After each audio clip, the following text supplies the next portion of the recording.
नमस्कार दोस्तों, स्वागत है आपका हमारे YouTube चैनल जरदारी क्लासेस में। दोस्तों, इंडियन हिस्ट्री में हम यहाँ पे मुगल वंश के बारे में चर्चा कर रहे थे और मुगल वंश का दोस्तों आज ये सबसे महत्वपूर्ण लेक्चर होने वाला है, क्योंकि आज हम यहाँ पे अकबर के बारे में चर्चा करने वाले हैं। अकबर जिसे मुगल वंश का सबसे महानतम सम्राट भी माना जाता है। अकबर का शासनकाल 1556 से लेकर 1605 तक रहा और इस बीच अकबर ने कई महत्वपूर्ण कार्य किए, जहां से अक्सर हर एग्जाम में प्रश्न पूछे जाते हैं। अगर आप मुगल वंश की बात करें तो सबसे ज्यादा जो प्रश्न पूछे जाते हैं दोस्तों वो अकबर से ही पूछे जाते हैं। तो अकबर से संबंधित या अकबर के बारे में हम यहाँ पे 2 लेक्चर में अध्ययन करेंगे।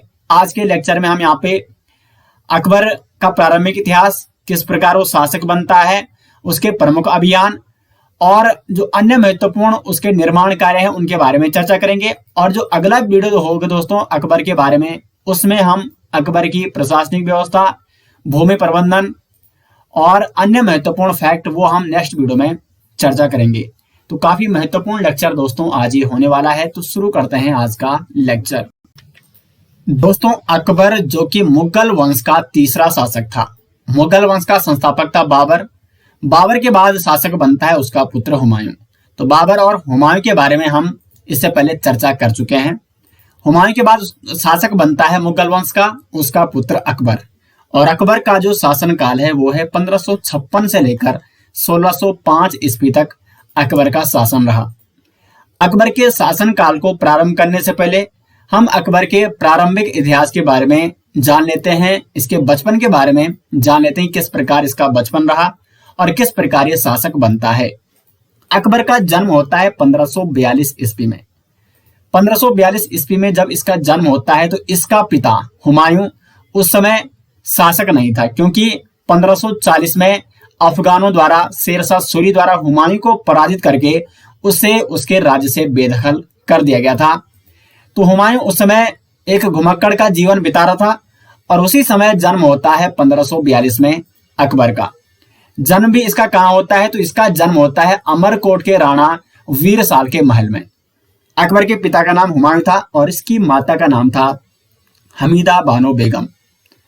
और इसकी धाय मां भी थी दोस्तों एक माहम अनगा। धाय मां क्या होती है, जो क्या करती है उसका पालन पोषण जिसने किया है उसके बचपन में। तो धाय मां का नाम क्या था अकबर की, उसका नाम था माहम अनगा और इसका अत्यधिक प्रभाव पड़ता है बाद में अकबर में। तो माहम अनगा के बारे में भी आज हम यहाँ पे विशेष रूप से चर्चा करने वाले हैं।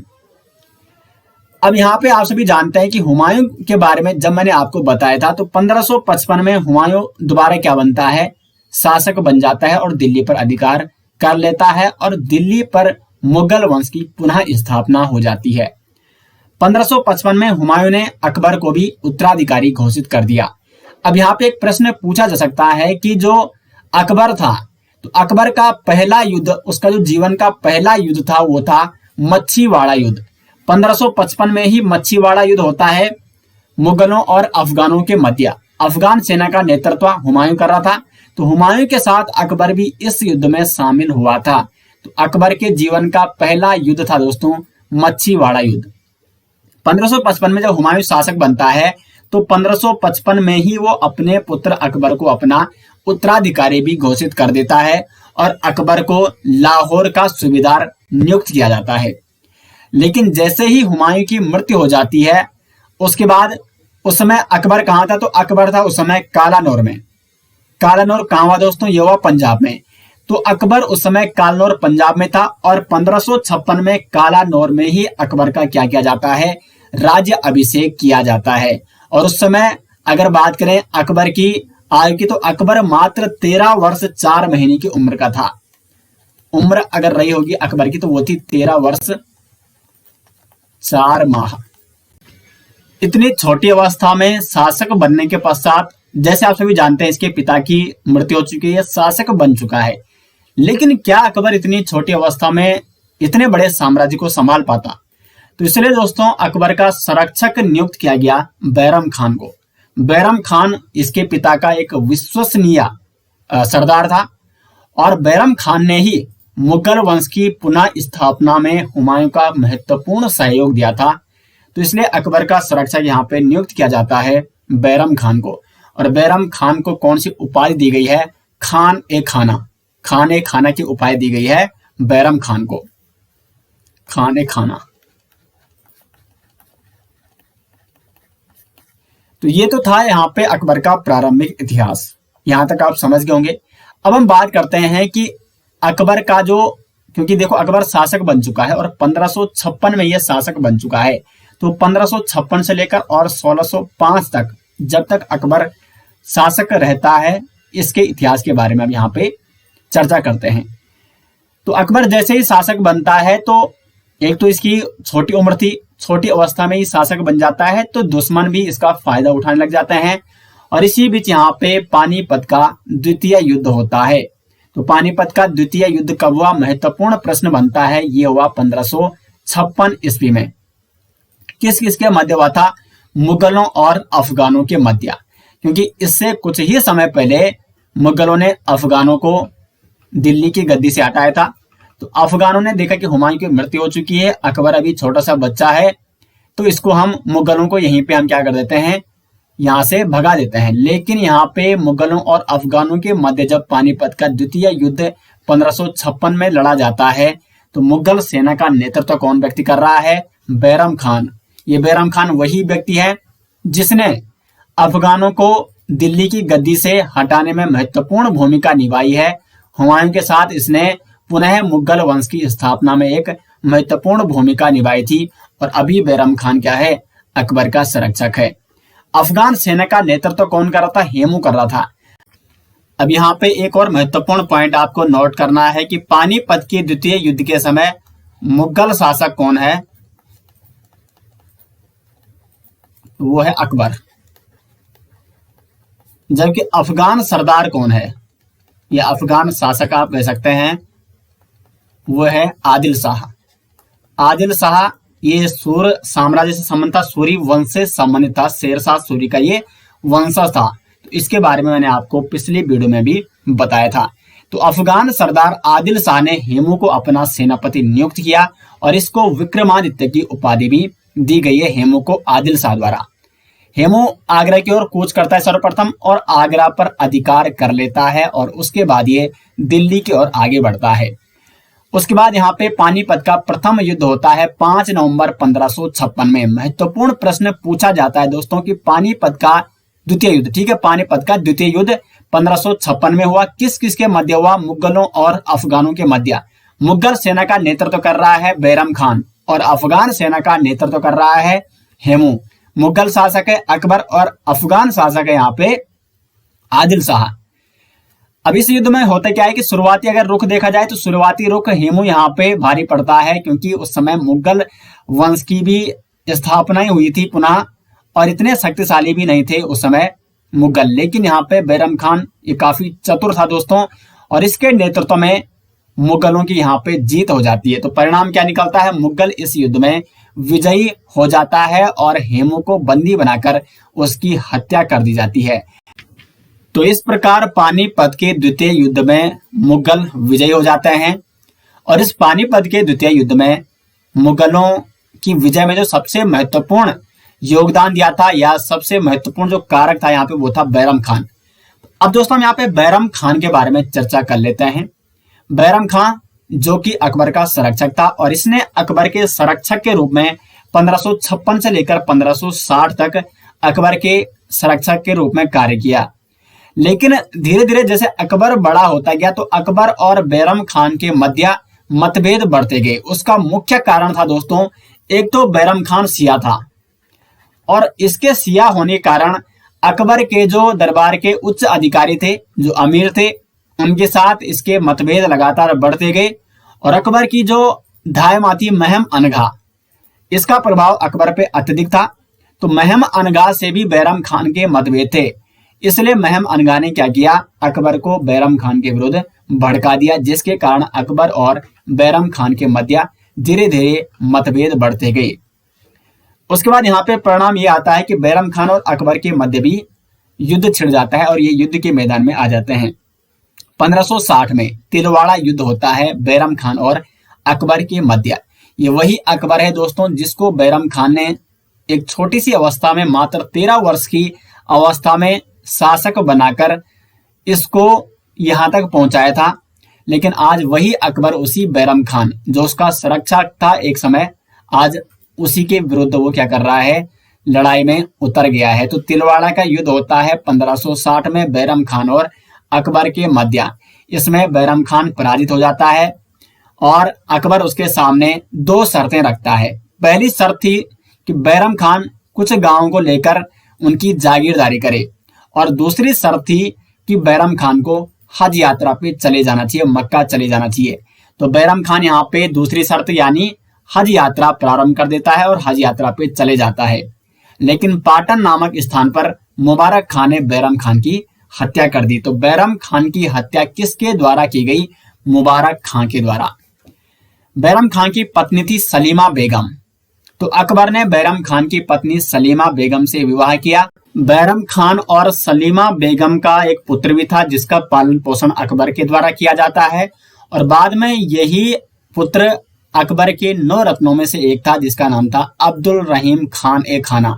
अकबर के 9 रत्नों में से एक, और ये अब्दुल रहीम खान ए खाना किसका पुत्र था? बैरम खान और सलीमा बेगम का। तो इसका पालन पोषण और सलीमा बेगम से विवाह किया था अकबर ने बैरम खान की जब मृत्यु हो गई थी 1560 में उसके पश्चात। अब आगे बढ़ते हैं दोस्तों। यहाँ तक हमने अभी पानीपत का द्वितीय युद्ध के बारे में चर्चा कर दी है, और बैरम खान के बारे में जो भी महत्वपूर्ण फैक्ट थे ये मैंने आपको बता दिए हैं। अब आगे हम यहाँ पे चर्चा करेंगे अकबर के महत्वपूर्ण कार्यों के बारे में, लेकिन उससे पहले यहाँ पे आपको जानना महत्वपूर्ण है कि पर्दा प्रथा या हरम दल का शासन क्या था। क्योंकि जब तक हरम दल का शासन था तब तक अकबर के कुछ ऐसे विशेष महत्वपूर्ण कार्य देखने को नहीं मिलते हैं। क्योंकि जब हरम दल से मुक्त हुआ था अकबर, तभी उसने अपने शासन काल के दौरान महत्वपूर्ण कार्य किए थे, महत्वपूर्ण विजय अभियान किए थे। तो क्या था ये हरम दल? इसको समझने का प्रयास करते हैं। हरम दल को पर्दा प्रथा भी कहा जाता है, यानी पर्दा प्रथा को हरम दल का शासन के नाम से भी जाना जाता है। मैंने इससे पहले आपको बता दिया है कि देखो, बैरम खान 1560 तक अकबर का संरक्षक था। 1560 में बैरम खान की मृत्यु हो चुकी है, और उससे पहले एक और महत्वपूर्ण फैक्ट मैंने आपको बताया था कि अकबर पर उसकी धायमा महम अनघा का प्रभाव था। तो जब तक अकबर पर महम अनघा का प्रभाव था तब तक का जो शासन काल है उसे कहा जाता है पर्दा प्रथा, हरम दल का शासन, या इसको पेटिकोट शासन के नाम से भी जाना जाता है। क्योंकि अकबर जो भी निर्णय लेता था उसमें किसका हाथ रहता? महम अनघा का हाथ रहता। तब चाहे वो बैरम खान से संघर्ष हो, क्योंकि बैरम खान से जो मतभेद हुए थे अकबर के, उसमें एक महत्वपूर्ण योगदान किसका था? महम अनघा का था। तो जब तक महम अनघा का प्रभाव रहा अकबर पर, या महम अनघा के अनुसार अकबर निर्णय लेता था, तब तक के शासन काल को पर्दा प्रथा या हरम दल का शासन कहा जाता है। और अकबर को इस हरम दल से कब मुक्ति मिली? 1562 में। महम अनघा का एक पुत्र भी था जिसका नाम था अदम खान, और इस अदम खान की हत्या भी किसके द्वारा की गई? अकबर के द्वारा। तो ये था दोस्तों पर्दा प्रथा या हरम दल का शासन, ये आप समझ गए होंगे। तो 1562 में फाइनली अकबर यहाँ पे क्या है? हरम दल से या पर्दा प्रथा से मुक्त हो चुका है। और 1562 में एक और महत्वपूर्ण घटना घटती है अकबर के जीवन में। ये महत्वपूर्ण घटना क्या थी? तो 1562 में क्या होता है? अकबर व जोधाबाई, जिन्हें हरखाबाई के नाम से भी जाना जाता है, अकबर व जोधाबाई का विवाह हो जाता है 1562 में। और जोधाबाई का अत्यधिक प्रभाव पड़ता है अकबर पर, और अकबर ने कुछ ऐसे विशेष सुधार किए जिसमें देखा जाता है कि इसमें कहीं ना कहीं किसका योगदान था? जोधाबाई का योगदान था। अब अगर बात करें हम यहाँ पे अकबर की महत्वपूर्ण कार्यों की, देखो 1562 में अकबर का विवाह हो चुका है जोधाबाई से, और 1562 में ही दास प्रथा की समाप्ति की जाती है अकबर के द्वारा। ये जो महत्वपूर्ण कार्य है दोस्तों, यहाँ से डायरेक्ट प्रश्न पूछा जाता है एग्जाम में। 1563 में तीर्थ यात्रा कर समाप्त किया गया अकबर द्वारा। 1564 में अकबर ने जजिया कर को भी समाप्त कर दिया। जजिया कर क्या था? कई बार दोस्तों मैंने इसके बारे में आपको बता रखा है। जजिया कर जो कि अकबर ने समाप्त किया था। जजिया कर को ब्राह्मणों पर लागू किसने किया था? फिरोज शाह तुगलक ने। जजिया कर को समाप्त किसने किया? अकबर ने। जजिया कर को फिर पुनः किसने लागू किया? अकबर के बाद औरंगजेब ने लागू किया। और जजिया कर को पूर्ण रूप से किसने समाप्त किया? तो मोहम्मद शाह रंगीला ने। उसके बाद 1571 में फतेहपुर सीकरी आगरा में राजधानी बनाई जाती है अकबर के द्वारा। और 1575 में इसी फतेहपुर सीकरी यानी अपनी राजधानी आगरा में इबादत खाना की स्थापना की गई अकबर के द्वारा। इबादत खाना क्या था? ये एक प्रार्थना गृह था। और यहाँ पे अगर हम प्रारंभ की बात की जाए, क्योंकि 1575 में स्थापना होती है इबादत खाना की, और प्रारंभ में केवल यहाँ पे सुन्नी मुसलमान जा सकते थे इबादत करने के लिए, यानी प्रार्थना करने के लिए। लेकिन 1578 में अकबर ने ऐलान किया कि सभी धर्मों के लोग बृहस्पतिवार को यहाँ पे जा सकते हैं। और इससे उसने कहा सुलह ए कुल, सुलह ए कुल, यानी सभी धर्मों के लोग यहाँ पे इबादत खाना में जा सकते थे, वहां पर एकत्रित हो सकते थे। जैसे ही अकबर ने 1578 में सुलह ए कुल की यहाँ पे शुरुआत की, तो जो मुस्लिम धर्मगुरु हुआ करते थे, जो मुस्लिम काजी थे, उन्होंने 1579-1580 के आसपास यहाँ पे अकबर के खिलाफ फतवा जारी कर दिया और अकबर को काफिर और इस्लाम धर्म का विरोधी बताया। तो फिर अकबर ने क्या किया? 1579 में मजहर की घोषणा की। मजहर की घोषणा, यहाँ पे दोस्तों मैं लिख रहा हूं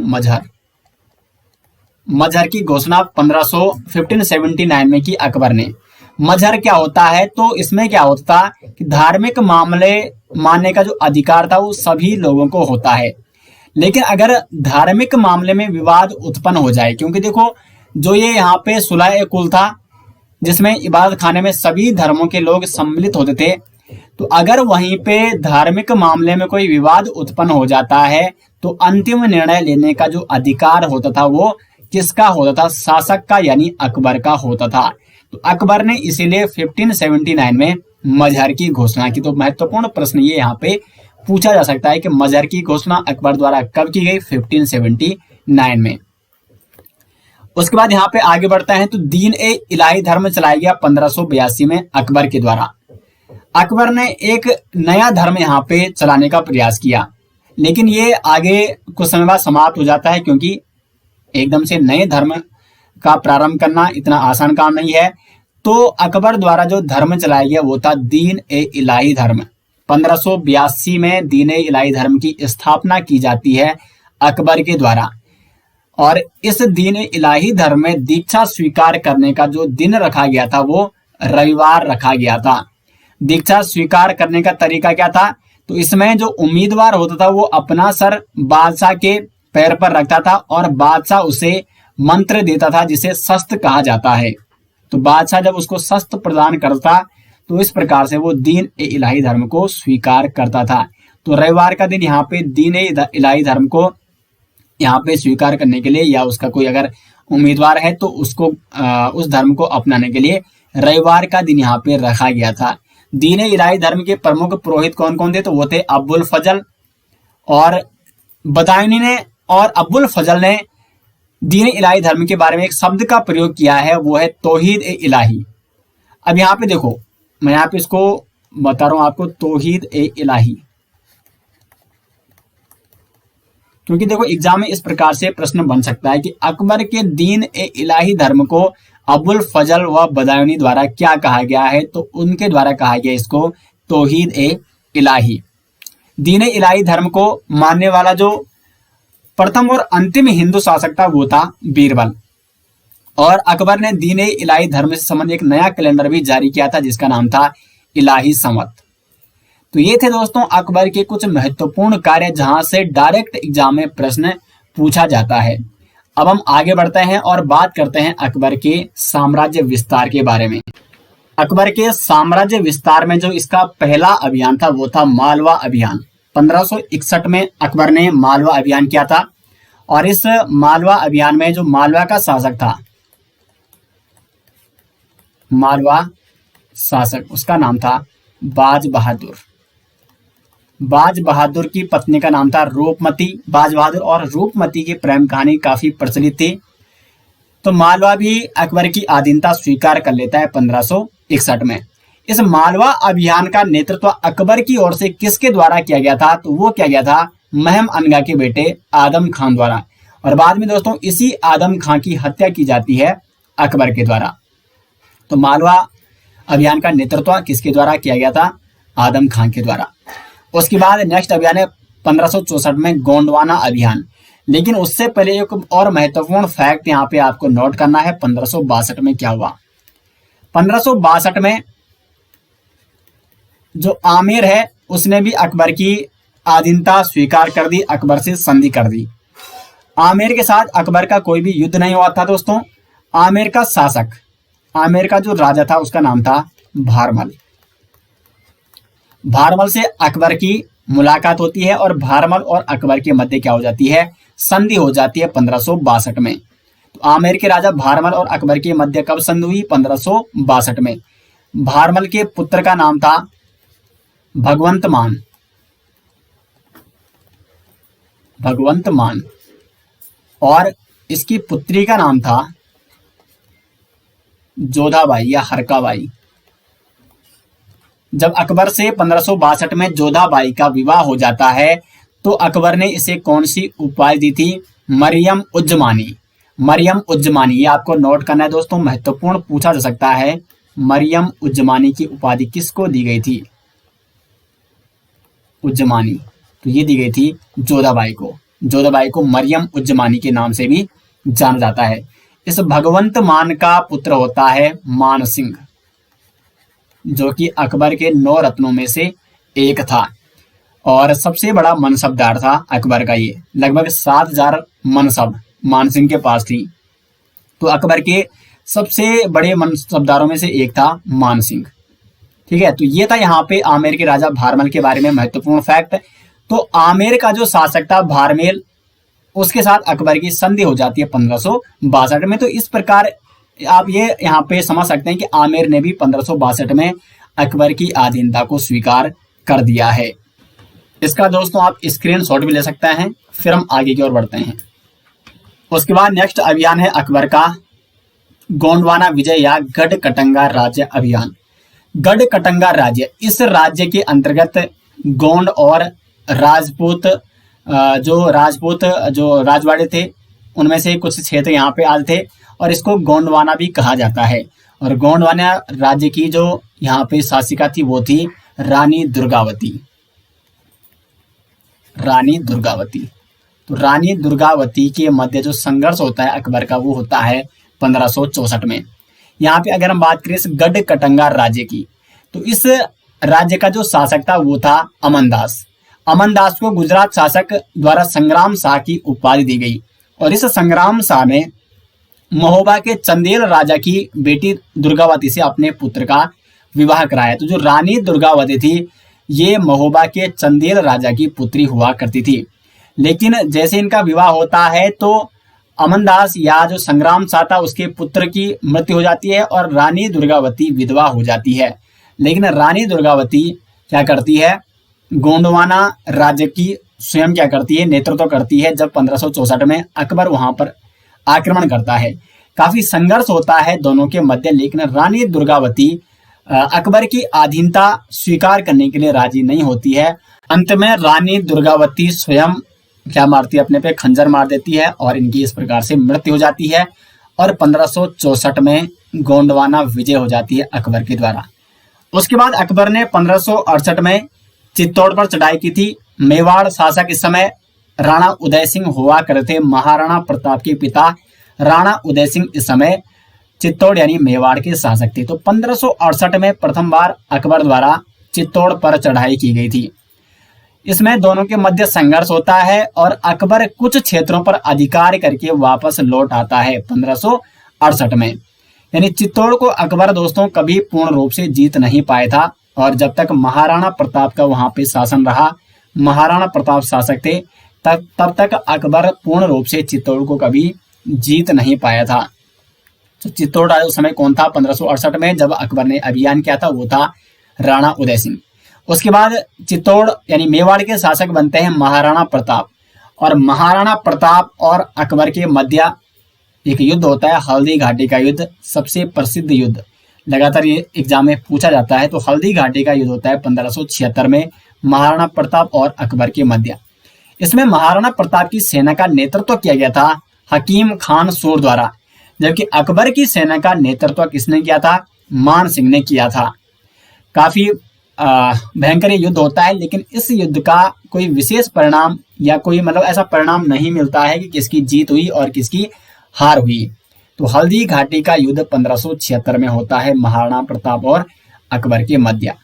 और जब तक महाराणा प्रताप दोस्तों जीवित थे तब तक अकबर कभी भी चित्तौड़ पर पूर्ण रूप से अधिकार नहीं कर पाया था। लगातार महाराणा प्रताप और अकबर के मध्य संघर्ष जारी रहते हैं, लेकिन अंत में जब महाराणा प्रताप की मृत्यु हो जाती है तो अकबर ने भी जीते जी वहां पे अधिकार नहीं किया था, बल्कि अकबर के पुत्र जहांगीर द्वारा चित्तौड़ पर बाद में अधिकार किया जाता है। तो ये हम जहांगीर के बारे में जब आपको बताऊंगा तो वहां पे आपको इसके बारे में डिटेल्स में समझाऊंगा। उसके बाद नेक्स्ट अभियान था वो था रणथंबोर अभियान। 1569 में अकबर के द्वारा रणथंबोर अभियान किया गया। रणथंबोर के जो शासक थे वो थे चौहान राजपूत, और रणथंबोर अभियान 1569 में सफल हो जाता है अकबर का, और रणथंबोर भी किसके अधिपत्य में या किसके अधिकार में आ जाता है? अकबर के अधिकार में। उसके बाद गुजरात अभियान सबसे महत्वपूर्ण अभियान है अकबर का। 1572 में अकबर ने जब गुजरात अभियान किया था, तो इसी गुजरात अभियान के दौरान सर्वप्रथम अकबर ने खंबात में, या खंबात को कैम्बे भी कहा जाता है, यहाँ पर पहली बार समुद्र देखा था अकबर ने, और पुर्तगालियों से भी पहली बार यहाँ पे मुलाकात की थी। जब गुजरात अभियान अकबर का सफल हो जाता है, लगभग 1573 में गुजरात अभियान सफल होता है अकबर का, तो अकबर अपनी राजधानी वापस लौटता है और आगरा के समीप फतेहपुर सीकरी में बुलंद दरवाजा बनाता है। तो गुजरात अभियान कब किया था अकबर ने? 1572 में। और गुजरात अभियान की विजय के फलस्वरूप अकबर ने फतेहपुर सीकरी में बुलंद दरवाजा बनाया था गुजरात अभियान की याद में। गुजरात अभियान करने वाला प्रथम मुगल शासक कौन था? वो हुमायूं था, क्योंकि हुमायूं भी गुजरात अभियान कर चुका था, लेकिन यहाँ पे अभी अकबर ने भी 1572 में गुजरात अभियान किया। उसके बाद अकबर बढ़ता है दक्षिण भारत की ओर, और दक्षिण भारत अभियान में जो इसका नेतृत्व करता है वो करता है अब्दुल रहीम खाने खाना और शाहजादा मुराद। अब्दुल रहीम खाने खाना ये किसका पुत्र था? बैरम खान का पुत्र। और शाहजादा मुराद ये सूबेदार था गुजरात का। तो इसके द्वारा यहाँ पे क्या किया जाता है? दक्षिण भारत अभियान का नेतृत्व किया जाता है। अगर हम बात करें दक्षिण भारत अभियान की, तो दक्षिण भारत में एक तो हुआ करता खानदेश, और खानदेश पर 1576 पे अधिकार किया जाता है मुगलों के द्वारा। ये दक्षिण भारत का प्रवेश द्वार था उस समय, और बिना युद्ध लड़े ही खानदेश ने अकबर की अधीनता स्वीकार कर दी 1576 में। उसके बाद एक यहाँ पे राज्य था अहमदनगर। यहाँ की शासिका थी चांद बीबी और अकबर के मध्य या मुगलों के मध्य काफी संघर्ष होता है, लेकिन चांद बीबी इतनी आसानी से हार नहीं मानती है। लेकिन अंत में चांद बीबी और मुगलों के मध्य एक संधि होती है। चांद बीबी जो कि अहमदनगर की शासिका थी, वो मुगलों की अधीनता स्वीकार कर लेती है, और इस संधि के फलस्वरूप मुगलों को वो कौन सा क्षेत्र देती है? बरार मुगलों को सौंप देती है। फिर यहाँ पे अन्य राज्य थे बीजापुर और गोलकुंडा।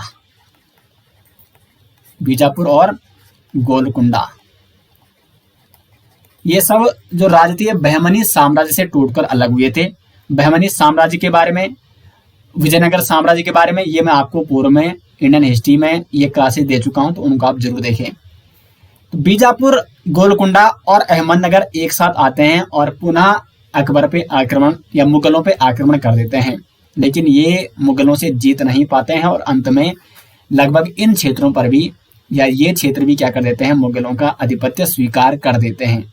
तो इस प्रकार दक्षिण भारत अभियान भी सफल हो जाता है अकबर का। अकबर का जो अंतिम अभियान था वो था असीरगढ़ युद्ध। 1601 में अकबर ने असीरगढ़ युद्ध लड़ा था, लेकिन ऐसा माना जाता है कि असीरगढ़ युद्ध में अकबर को इतनी आसानी से सफलता नहीं मिल रही थी, तो अकबर ने यह युद्ध क्या किया था, एक कुल मिलाकर उसने षड्यंत्र रचा था और इस प्रकार से असीरगढ़ युद्ध 1601 में सफल हो जाता है अकबर, और अकबर और मियां बहादुर के मध्य ये युद्ध हुआ था। तो महत्वपूर्ण प्रश्न यहां से ये बन सकता है कि अकबर का अंतिम अभियान कौन था, वो था असीरगढ़ युद्ध। एक और महत्वपूर्ण पॉइंट बताना शायद मैं भूल चुका हूं, यहाँ पे 1576 में अकबर ने अफगानों के मध्य भी संघर्ष किया था, अफगानों के साथ संघर्ष। तो वो एक तो पानीपत का द्वितीय युद्ध था, वो मुगलों और अफगानों के मध्य होता है, जिसमें उस समय मुगल शासक कौन है, वो है अकबर। लेकिन फिर देखो बंगाल और बिहार के क्षेत्र में अफगान एक छोटे क्षेत्र में अभी भी क्या कर रहे थे, लगातार संघर्ष कर रहे थे, लगातार अपने साम्राज्य को विस्तार करने का प्रयास कर रहे थे। तो अंत में फिर 1576 में अकबर ने अफगानों के मध्य यहाँ पे ये अभियान शुरू किया 1576 में, और 1576 में बिहार में एक युद्ध होता है जिसमें अफगान सरदार दाऊद खां मारा जाता है, और इस प्रकार से बिहार और बंगाल पर भी किसका अधिकार हो जाता है, अकबर का अधिकार हो जाता है। तो इस प्रकार दोस्तों ये अकबर के महत्वपूर्ण साम्राज्य विस्तार के महत्वपूर्ण अभियान थे, और इस प्रकार अकबर ने अपना साम्राज्य काफी विस्तार किया था। इसने एक महत्वपूर्ण कार्य यहाँ पे ये किया कि जैसे और शासक हुआ करते, उन्होंने क्या किया था, वो क्या करते कि जब भी कोई अभियान करते थे तो वहां के शासक को या तो उसको उसकी हत्या कर देते या उसको वहां से हटाकर किसी अपने सरदार को या अपने अधिकारी को वहां पे नियुक्त करते। लेकिन अकबर ने क्या किया, अकबर ने अभियान किए लेकिन उनसे अपनी आधिपत्य स्वीकार करवाई, लेकिन उनको कहा कि शासक आपको ही रहना है। ठीक है, तो इसमें काफी सफलता मिलती है अकबर को। और एक इसने क्या किया, सभी राज्यों के साथ वैवाहिक संबंध जोड़े, जिसके कारण इतने बड़े साम्राज्य को विस्तृत करने में अकबर यहाँ पे सफल हो सका। तो ये था दोस्तों आज के लेक्चर में, हमने यहाँ पे अकबर के इतिहास के बारे में, किस प्रकार उसने अपना साम्राज्य विस्तार किया, और अकबर के जो महत्वपूर्ण फैक्ट थे जहाँ से प्रश्न बनते हैं वो हमने चर्चा कर दिया है। और नेक्स्ट लेक्चर में हम यहाँ पे अकबर की प्रशासनिक जो उसका ढांचा है, भू राजस्व व्यवस्था है अकबर की, भूमि प्रबंधन और सैन्य व्यवस्था किस प्रकार की थी, उसके बारे में चर्चा करने वाले हैं। तो मिलते हैं दोस्तों नेक्स्ट लेक्चर के साथ, तब तक के लिए धन्यवाद।